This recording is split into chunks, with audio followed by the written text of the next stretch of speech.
Capítulo 12. Control mental religioso. P. ¿Cómo funciona exactamente el control mental religioso? Reverendo. Esto implica lo que los modernos psicólogos llaman acondicionamiento operante, alterando la conducta y programando mentalmente por medio de un refuerzo a nivel físico y sensorial. Los teócratas fortalecen esto acondicionando a nivel físico, transmitiendo ideas y emociones directamente en la mente subconsciente de las personas por medio de la telepatía. Técnicas de control mental son más fáciles de entender si usted se da cuenta de que los teócratas utilizan los propios poderes psíquicos de las personas para controlar a otros miembros de la congregación. P. He asistido a suficientes servicios religiosos de muchos y diversos tipos como para saber que ellos frecuentemente ponen a los creyentes en un estado alterado de conciencia y que a menudo genera mucho poder psíquico. ¿Es eso de lo que está hablando? Reverendo. La clave de toda la técnica de control mental religioso es poner a la gente en un estado de conciencia mejor llamado el trance religioso. Es esencialmente un leve trance hipnótico en el cual la voluntad consciente está despierta, pero pasiva, en contraposición con el trance profundo, en el cual está completamente inactiva. Las personas en un trance religioso están completamente conscientes de lo que está pasando a su alrededor, y están grabando estos acontecimientos en sus memorias exactamente como lo harían en un estado normal de vigilia. También son capaces de pensar y actuar voluntariamente, pero solo pueden hacerlo dentro de ciertos límites muy definidos sin quebrar el trance religioso y en condiciones normales de conciencia. P. ¿Cómo entran las personas en un trance religioso? Reverendo. Las personas caen en un estado muy similar al trance religioso cuando leen, escuchan música, ven televisión o una película, escuchan atentamente una conferencia o una transmisión por la radio, etc. El estado pasivo que asume la voluntad durante esas actividades es a menudo llamado identificación con el producto sensorial, como en la identificación del lector o identificación de la audiencia. Identificándose con lo que se está leyendo, viendo o escuchando realmente significa aceptar realmente el producto sensorial sin estar siendo creativo o crítico, tanto a nivel intelectual como emocional. También significa estar de acuerdo con las ideas que están siendo presentadas, y sintiendo las mismas emociones siendo descritas en la canción, historia, juego, etc. P. Es bastante común describir a alguien que se está concentrando intensamente en una lectura, escuchando música o viendo televisión como hipnotizado. ¿Está usted diciendo que esto es literalmente cierto? Reverendo. Sí, pero recuerde, es un trance más bien ligero o leve. Si el material que está siendo presentado comienza a contradecir las opiniones o conocimientos existentes de la persona, la identificación se rompe. Él o ella asumen la plena conciencia normal y piensa, no estoy de acuerdo con esto, o no entiendo esto, o esto está equivocado. Sin embargo, la identificación con una entrada sensorial puede hacer que la gente acepte cosas que rechazarían si estuvieran completamente conscientes, mientras la entrada no sea lo suficientemente controversial o extraña como para romper su concentración. La identificación con la entrada sensorial es solamente el primer paso para entrar en estado de trance religioso. Una vez la voluntad consciente devuelve pasiva, el flujo de caracteres, en el supuesto de un nivel cercano a aquel durante el sueño, que durante condiciones normales de vigilia. En una persona completamente entrenada a entrar en trance religioso, la actividad eléctrica en el sistema nervioso psíquico se vuelve estable a exactamente el nivel correcto para permitir un flujo igual de energía dentro y fuera del alma astral. Esto permite a la voluntad astral despertar parcialmente y crea un vínculo directo de dos vías entre la mente física y la mente astral. Mientras dura el trance religioso, la información puede pasar bastante libremente entre la mente física y la mente astral y viceversa. También, la mente física puede recibir impresiones de los sentidos psíquicos del alma astral más o menos directamente. P. ¿Cómo podría esto compararse al estado de trance en el que yo estoy para recibir esta comunicación? Es el mismo. Reverendo. Número. Usted está en un trance psíquico, lo cual no es lo mismo que un trance religioso. Es un estado de conciencia mucho menos pasivo, e involucra flujos de energía mucho mayores hacia adentro y hacia fuera del alma astral. El trance psíquico es controlado por la voluntad física y la voluntad astral actuando de manera concertada. El trance religioso es controlado por la entrada sensorial exterior en ambas, la mente física y la astral. El trance psíquico es un estado activo de conciencia que nos da la libertad de hacer preguntas y comentarios utilizando sus plenos poderes creativos. El trance religioso es un estado pasivo, utilizado para controlar y para lavar el cerebro de las personas. El propósito de un trance psíquico es para que un individuo tome el control consciente de sus poderes psíquicos y usarlos para recibir mensajes telepáticos o realizar algún otro trabajo psíquico. Lo que sucede durante el trance religioso no es lo mismo. Una vez la gente está completamente en el trance religioso, son capaces de recibir mensajes telepáticos de todos a su alrededor, y de cualquier espíritu desencarnado presente, pero el proceso no es ni siquiera así de consciente como lo que usted está haciendo en este momento en un trance psíquico.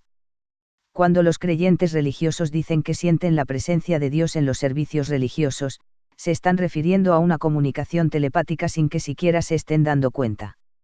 Puesto que la voluntad individual es pasiva durante el trance religioso, los miembros de una congregación religiosa no pueden utilizar deliberadamente sus poderes psíquicos, bajo control consciente, como lo hacen las personas en trance psíquico. Ellos simplemente se identifican con lo que les está siendo enviado, tanto intelectual como emocionalmente. La mayor parte del producto telepático recibido por un individuo en un servicio religioso viene de otros miembros de la congregación. Esto es generalmente una influencia más poderosa que cualquiera enviada por espíritus. El verdadero proceso del control mental religioso, la técnica que proporciona refuerzo telepático emocional para ayudar a programar las mentes de las personas, es un tipo de reacción psíquica en cadena que sucede mientras un grupo de personas están juntas en trance religioso. En otras palabras, los mensajes telepáticos enviados por cada miembro de la congregación influencian las emociones y el pensamiento de cada otro miembro, como una caja de fósforos cogiendo fuego o una reacción atómica en cadena. Este proceso crea una mente grupal religiosa. Las transmisiones telepáticas de toda la congregación mutuamente se refuerzan mutuamente, hasta que todos los presentes estén pensando y sintiendo muy fuertemente lo mismo. Las personas en tal estado pueden sentir emociones extremadamente fuertes, tan fuertes como aquellas que acompañan a las más poderosas sensaciones físicas, tales como el orgasmo sexual o dolor extremo. Pero esto se hace sin mucha estimulación sensorial, usualmente solamente predicando, cantando himnos u orando, porque el refuerzo está viniendo de la reacción psíquica en cadena. P. He escuchado esto descrito como éxtasis religioso, pero pensaba que era causado sobre todo por la estimulación sensorial del ritual mismo, combinado con los propios deseos de las personas de sentirse profundamente conmovidos emocionalmente. Yo sabía que la actividad psíquica a menudo ocurrió simultáneamente, pero nunca me di cuenta que era un factor clave para motivar todo este asunto. Reverendo. Lo más importante acerca de este estado de éxtasis religioso grupal es que genera grandes cantidades de energía psíquica. Parte de esa energía pudiera estar siendo directamente absorbida por cualquier espíritu teocrático presente, pero la mayor parte es dirigida de regreso a las mentes físicas de los miembros de la congregación para adoctrinarlos con lo que sea que los teócratas quieren que ellos crean o sientan o hagan. Esta es la esencia del control mental religioso. En otras palabras, un espíritu teocrático envía un mensaje telepático hacia las mentes de la gente en tal estado de éxtasis religioso, y ellos generan poderosas oleadas de emociones transmitidas telepáticamente que los programan a creer y actuar según los mensajes que reciban. Por ejemplo, la idea el aborto es asesinado pudiera generar poderosas sensaciones de odio, mientras que todos los cristianos serán como hermanos pudiera generar sensaciones de amor familiar entre todos los miembros de la congregación. Dentro de ciertas limitaciones, este es un método extremadamente poderoso para controlar las motivaciones de la gente y su futuro comportamiento. Uno de sus peores rasgos es que la gente siendo controlada lo disfruta más que nada en la vida. Usted pudiera llamarlo el gran levantón. Y es más adictivo que cualquier otra droga química. P. Esto significa que los fanáticos de Jesús en los años 60 estaban hablando bastante literalmente cuando hablaban de sentirse elevados en Jesús. A primera vista, es más bien irónico que los fundamentalistas, que dicen que odian tanto las drogas recreacionales, están siendo literalmente adictos de Jesús. Pero una vez que se hunde el pensamiento, es realmente trágico, como todo lo demás que he escuchado hasta la vez acerca de la teocracia. Reverendo. Sí. Y los teócratas deliberadamente hacen el proceso del control mental religioso tan adictivo como la posibilidad de esclavizar a los creyentes.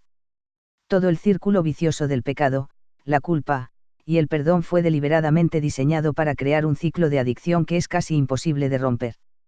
P. El proceso del control mental religioso se asemeja a algunos de los controles mentales electrónicos descritos en una ficción antiutópica. George Orwell exageró cuando pensó en el estado descrito en su novela 1984 saldría de la moderna democracia y socialismo, pero se saló algo mucho más importante. Su estado totalitario con su control mental siempre ha existido. Está tan cerca como sus iglesias fundamentalistas locales. Reverendo. Esa es una de las cosas más importantes que estamos tratando de decirle. La gente siempre ha sido propiedad y cabezas de ganado, tal como lo especuló Charles Fort, pero no a nivel físico. Lo que ha sido esclavizado es la mente, durante la vida, y el alma después de la muerte física. P. Esto es a lo que Lovecraft estaba realmente aludiendo en su mito de Cthulhu, ¿verdad? Y también explica el Deros de Saber y cientos de otras referencias en ficción y seria especulación. Reverendo. Muy poca de la gente que escribió estas referencias conocía mucho acerca de la teocracia como la estamos describiendo aquí. Lo que realmente sucedió es que fuimos capaces de transmitirles telepáticamente unas pocas palabras o algunas imágenes visuales. A veces, estos fueron recibidos en destellos conscientes de visión o inspiración, pero más a menudo se hundieron directamente en el subconsciente, y fueron más adelante llamados y considerados creaciones originales de la imaginación. P. Un ejemplo que viene a la mente es el material acerca del diablo comiendo almas en The Scriptable Letters por Calle Siglo. Luis. Él debe haber recogido una idea de la verdad acerca de la teocracia, pero estaba tan profundamente lavado en su cerebro que ni esto lo pudo liberar. Su intelecto consciente solo distorsionó la información alrededor para apoyar su sistema cristiano de creencias. Regresemos al ciclo de pecado y perdón. Yo considero que este es uno de los puntos más débiles de la doctrina cristiana, porque parece conceder el perdón sin hacer nada concreto para castigar el pecado. Incluso el modo de decir las oraciones, etc.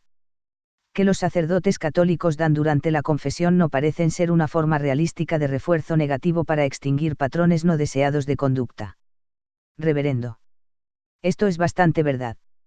Lo último que los teócratas quieren es que los creyentes religiosos dejen de pecar. Esto es porque hacen un pecado del placer sexual y porque la cristiandad y la mayor parte de otras religiones organizadas enseñan la obvia mentira de que las mujeres son inferiores a los hombres. P.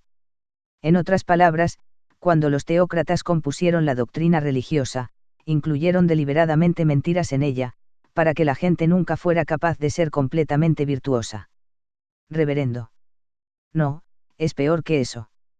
Los falibles seres humanos nunca podrán ser completamente virtuosos en el sentido de ser capaces de obedecer cualquier carta absoluta de cualquier rígido código ético. Sin embargo, la falta de perfección obedeciendo la mayoría de códigos éticos proporciona refuerzo para modificar la conducta de maneras positivas, mientras más gentes son castigados por desobediencia o recompensada por obediencia, más cerca del código se vuelve su conducta promedio. Mientras mejor se comportaran, más refuerzo positivo y menos negativo reciben. Incluso aunque nunca alcanzarán la perfección, tienden a sentir que el código es constructivo porque el progreso es recompensado y el retroceso es castigado. P. Esto es fácil de entender, pero ¿cómo se aplica a un código moral que dice que el sexo es pecaminoso? Reverendo. Ese es el punto que estamos tratando de hacer.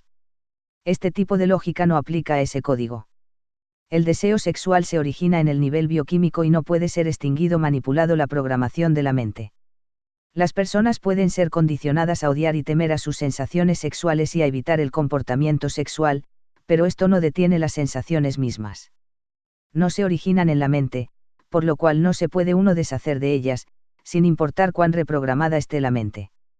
En este contexto, estamos definiendo mente como la información almacenada en el cerebro más el software para sacar y procesar esa información. ¿Entiende usted la completa magnitud del problema que un tema completamente falso de doctrina religiosa le causa a la gente? Es una situación intrínsecamente frustrante. La subyugación de la mujer hace la vida mucho menos placentera para ambos géneros. Convierte a las mujeres en esclavas, por siempre incapaces de vivir sus vidas con plenitud.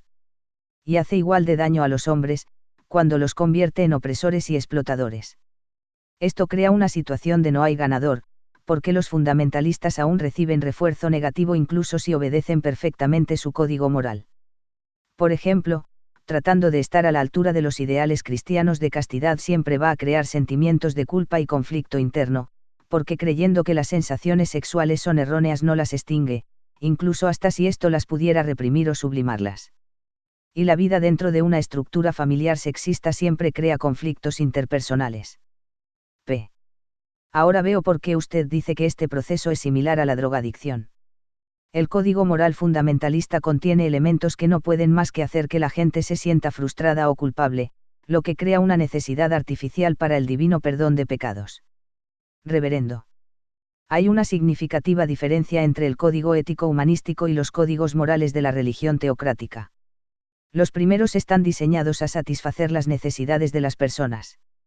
Aun cuando los códigos éticos humanísticos son demasiado idealistas para seguir rígidamente, la misma naturaleza humana se regula a sí misma en respuesta a ellos de manera que permite prevenir el exceso de culpabilidad y frustración. En otras palabras, cometiendo asesinato o asalto es severamente castigado, maldiciendo y gritándole a la gente menos, pero el ambiente social de la mayoría de sociedades no castiga a la gente por el solo hecho de sentir rabia, pero no expresándolo en palabras o hechos. Sin embargo, las emociones negativas mismas son una forma de refuerzo negativo. Observe que este proceso es autolimitante, serias ofensas reciben severos castigos, mientras que las menores reciben leves castigos.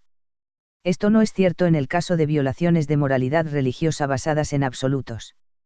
Usted y sus lectores deberían también estar constantemente conscientes de que los teócratas no limitan sus actividades a la religión o el ocultismo, sino que también corrompen y controlan a los seres humanos a través de todas las actividades que producen ciertos estados de alteración de conciencia. Por ejemplo, cuando la gente usa los medios electrónicos para propósitos recreacionales pasivos escuchando música popular por la radio o en grabaciones, viendo acontecimientos deportivos televisados, y jugando los juegos más simples de computadora a menudo entran en un estado de trance que los hace vulnerables al control mental telepático por parte de espíritus teocráticos. Hablaremos de este control mental electrónico en un capítulo más adelante. Primero debemos dar más información de fondo acerca de la naturaleza de los seres espirituales así como poderes psíquicos en general.